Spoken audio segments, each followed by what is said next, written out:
toivotan taas uusi vuosi 2025 tervetulleeksi näin YouTubenkin puolella. Ja uusi vuosi tuo tullessaan muutoksia, niin tänä vuonna, ainakin nyt tässä ekassa videossa testissä, maailman köykäisin mikrofoni.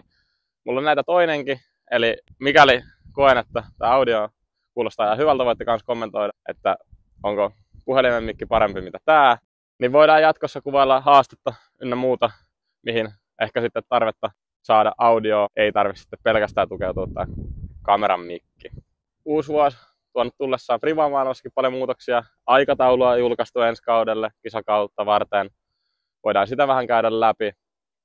Moni pelaaja vaihtanut sponssia, millä kiekoilla meitsi heittää tällä kaudella. Paha sanoa. Koti MM-kisat olisi luvassa. Sitten EM-kisat, voidaan käydä vähän niitä valintoja läpi. Ketkä pääs, ketkä jää todennäköisesti rannalle. Pidemmittä puheitta mä esittelen tämän päivän haasteen. Vihnun 8 väylä. En ole ikinä tainnut tähän heittää holaria, joten tämän päivän agenda tunnin annan itselleni aikaa. Mulla on 20 kiekkoa tuossa repossa. Todennäköisesti varmaan juoksen vähän ees takaisin. Katsotaan, saanko 5 holaria, saanko yhden, saanko yhtäkään.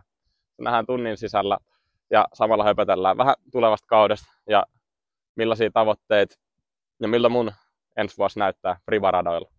Samalla osui tällainen aika sopiva Suomen talvisää, vähän tuulee, vähän lunta pyryttää, niin aito testi tälle mikille. Mitä nyt äsken katsoin, niin ihan hyvältä vaikutti, varsinkin sitten, jos on kauempana, niin ehdottomasti parempi. Että tällä, kun lähellä keskustelee kameran kanssa, niin voisi jopa mennä niin kuin tällä omalla mikillä. Mutta sitten toisaalta, kun jos olisi 2 pelaajaa vaikka vähän eri paikoissa, niin ihan hyvä lisä varmasti tuo. Kommentoikaa alle MP ja sitten kans jotain haastetta, mitä pystyisi toteuttaa näillä mikeillä. Tämä jalusta taas arpallo lainassa. Vähän on matalalla, mutta tossa jossain näkyy kori. Katsotaan paljon väylällä mittaa. Tasan 70 metriä. Kyllä mä uskon, että tunnin sisällä ainakin koriosumia saadaan. Mä voisin esitellä nopea, mitä kiekkoja mulla on. Näköjään pääsääntöisesti DM ja muutama innovan kiekko täällä on. Mutantti MD1 Rokia.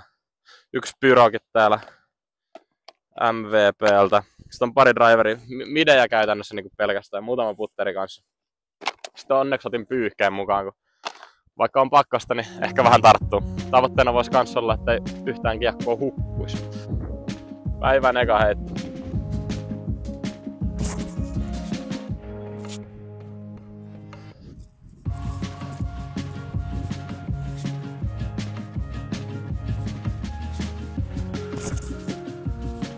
Pitää heti huomaa, että tää talvi on aika ikävää aikaa heitä.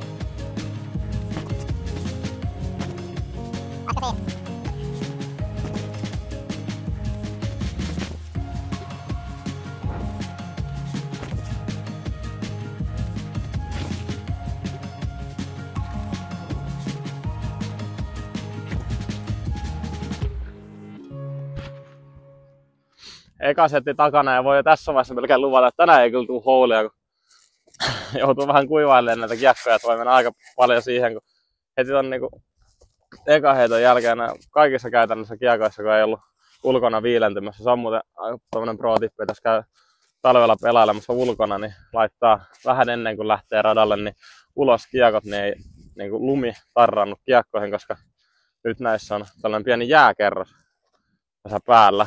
Elikkä jos ne ei halua ihan sormiansa tuhota, niin joutuu kyllä kuivailemaan nää kunnolla, koska on aika pilponen sää samalla. Tosiaan tuossa syksyllä Disc Golf Pro Tour julkaisi Euroopan elitekilpailut. Mä voin laittaa tohon kuvaa niistä. Mä en ihan tarkalleen koko kalenteria muista, mutta on ainakin tosi innoissani Aalesta ja Konopisteestä. 2 rataa, jolla pelannut erittäin hyvin ja sopii mun pelille, tosi innoissani niistä. Ostin kanssa siis ton Tour Passin Euroopan kisoihin, eli todennäköisesti kaikki elitet tuun kiertämään. Sitten oli Crockhall Open, siellä en ole ikinä päässyt käymään. Varmasti hieno paikka. Sitten niin, EM-kisat ja ne valinnat. Mä voisin laittaa itse asiassa kuvan listasta, että ketkä valittiin. Voitte kommentoida, että jos joku pelaaja ei teidän mielestä ansainnut paikkaa, niin tässä menee ihan rating-pohjaisesti. Ja sitten ilmeisesti tulee vielä 3 niin kuin maapaikkaa ton lisäksi. Ja muistaakseni Talikainen ja Niemisen Jesse oli niin kuin ilman paikkaa, että jos nyt jotain ihmettä tapahtuu, niin he totta kai kuuluu siihen joukkueeseen mukaan. Mutta sitten on aika niin kuin pitkä lista nimiä taistelemassa tuosta 3. paikasta, että se jää mielenkiintoisesti, kenet liitto siihen valittaa. Mä en ihan muista, että ketä siinä niinku ratingissa olisi seuraavana, mutta eiköhän siihen ole hyvät perustelut, että kenet sitten päätetään valita. Ja EM-kisathan tosiaan, nyt mä en ole pahoittanut varma, että kummalla radalla se Norjan toinen eliitekilpailu pelataan, todennäköisesti siellä PCS Open radalla ja sitten toinen pelataan sillä niin sanotulla Sula Open radalla. Mä varmistan vielä ja laitan tähän kuvia niistä radoista, että tiedätte kumpi on kyseessä. Jonain vuonnahan siellä pelattu molemmillakin radoilla kyseistä kilpailua.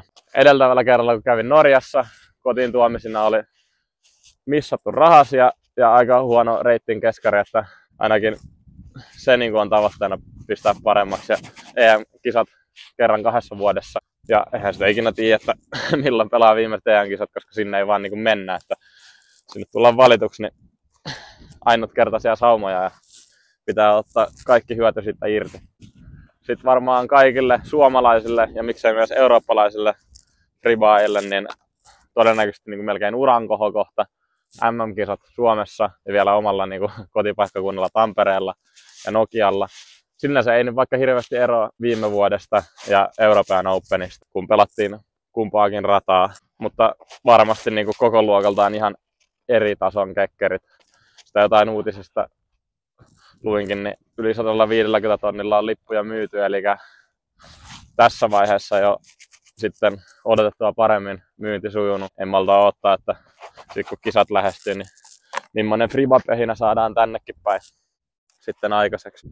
Ja sitten riippuen siitä, miten paljon fribaa seuraa tai oikeastaan pelaajia seurailee, niin aika moni tosiaan joko lähtenyt sponsoriltansa tai jäänyt ilman sopimusta. Että sekin on mielenkiintoista, että kuinka moni vaikka siirtyy sitten ehkä muihin hommiin tai todennäköisesti lähtee sitten touraa Jenkeissä tai Euroopassa niin open bagillä ja ilman mitään semmoista isompaa tukea. Että hauska nähdä, että tekeekö moni niin sanotusti meitsit, että pelaa ihan avoimella bagillä ja katsoo mihin se sitten riittää. Se jää nähtäväksi.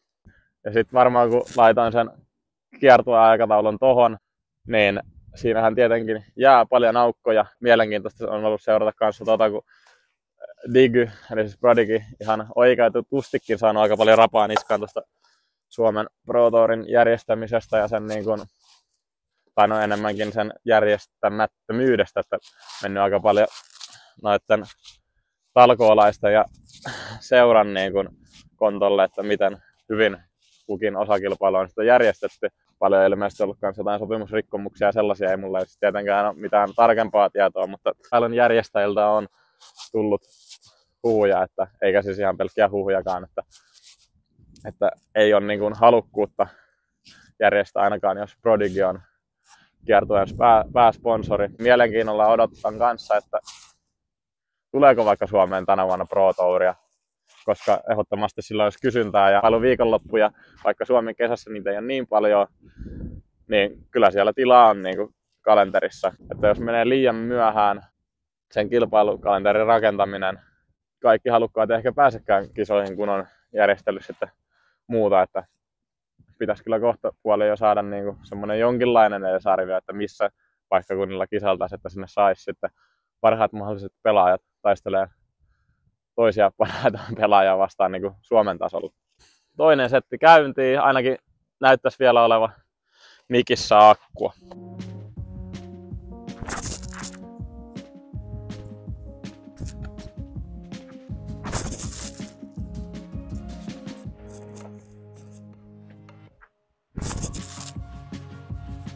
Toi on hyvä, kun noissa kiekkojen rimmissä on osassa vielä lunta.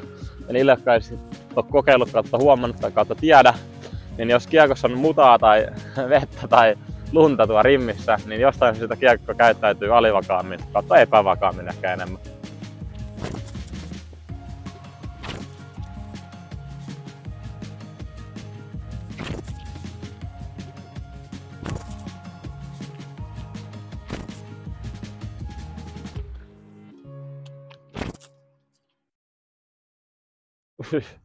Eka, joka meni sinne päin.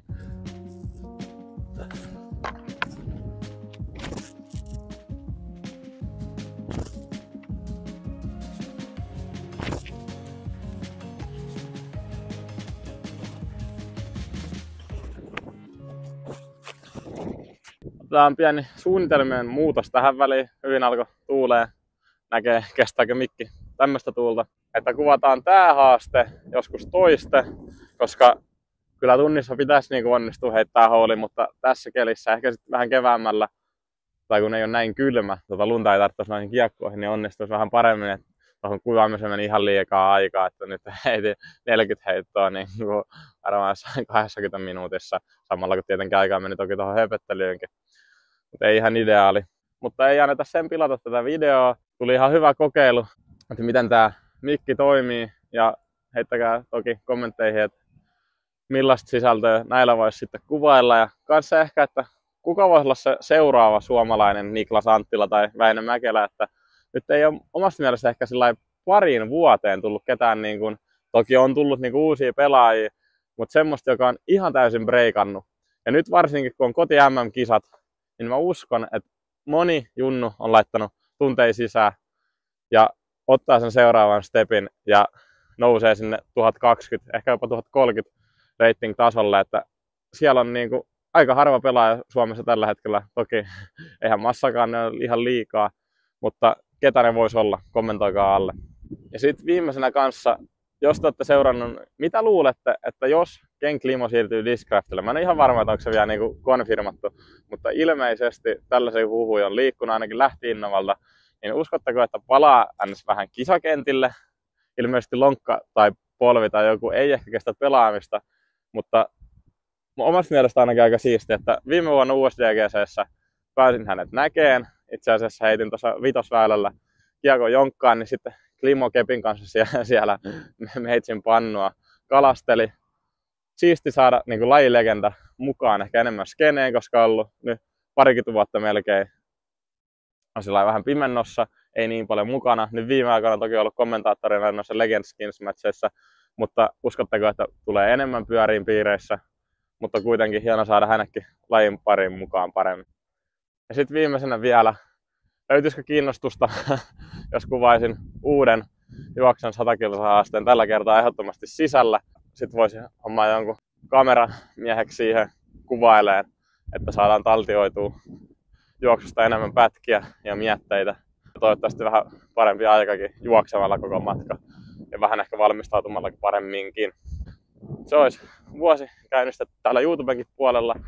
Tykäkkää videosta, tilakkaa kanava, niin ette missaa seuraaviakin. Ja kommentoikaa, jos haluatte nähdä jotain haastetta vaikka mun pikkuveljen kanssa. Onni itse asiassa lähti intti ja aamuja kaikille muillekin, jotka lähti harjoittelemaan sotimista. Se on ihan hirveä puoli vuotta tai vuosi tulossa. Toki voi sinne jäädä jumiinkin. Tai sitten pitäisikö kuvata ton Eetun kanssa videoa. Eetu tosiaan pääsi Innovan tiimiin. Onnittelut hänelle. Mitenköhän Eetun päki tulee muuttuu. Olen vähän kurkkinut, mitä kaikkea Eetulta löytyy himasta kiekkoja. Mutta sellaista lopullista bagia, niin mullakaan ei kyllä mitään hajua, mitä se tulee pitää sisällään. Niin voisi jonkun kiessin Eetun kanssa kuvailla ja sitten vähän tsekata, että mitä uuden Innovan tiimipelaajan bagi pitäisi sisällään. Mutta pidemmittä puheita tosiaan kiitos kun katsoitte video. Me nähdään ensi kerralla. Se on moro.